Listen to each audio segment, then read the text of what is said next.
Pozdrav, ja sam Tomislav. A ja sam Robert. Ljudi koji su s nama osnivali sasvim malu stranku kažu nam da smo idealni tipovi za saborske zastupnike.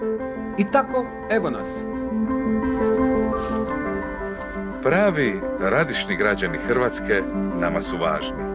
To će biti slogan koji ćemo ponavljati tijekom cijele naše kampanje.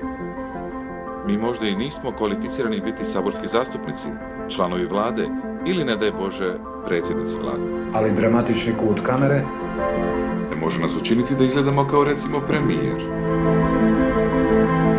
Premijer sa uvjerenjem da klima glavom, hrabrost da upire prstom. I iskustvo da svako malo ubacimo obećanja o novim radnim mjestima. Ideje, pravila, moral.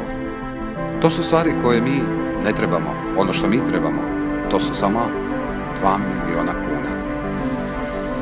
ovo je dio spota kada dajemo obećanja o temama koje su vama važne. Teme poput obrazovanja u kojima izgledamo pametni. Ili pak ekonomiji, podržavajući ju stalno ponavljajući opet riječi nova zaposlenja.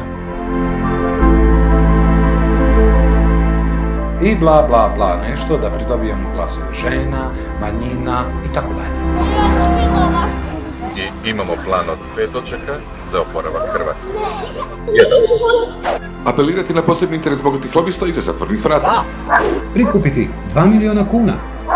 3. Obećati iskreno kako će biti drugačiji ovoga puta. 4. Biti izabrani i prekršiti sva dana obećanja.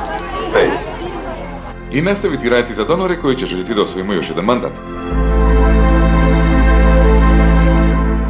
I svaki put kada budemo učinili usluge za posebne interese, to nam dovodi nove, velike donore. A ako tim uslugama uspijemo pridobiti bilo kojeg donora, Na vrijeme duže od 4 godine.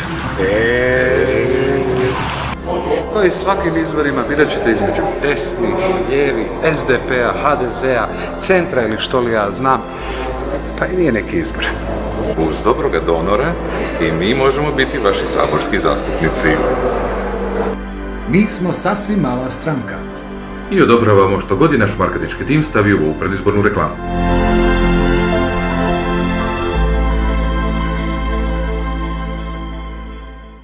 Znači šta ste rekli, tvornica, legalizacija tvornice, a? Ne, nikakav problem, nije ništa, to možemo da riješimo.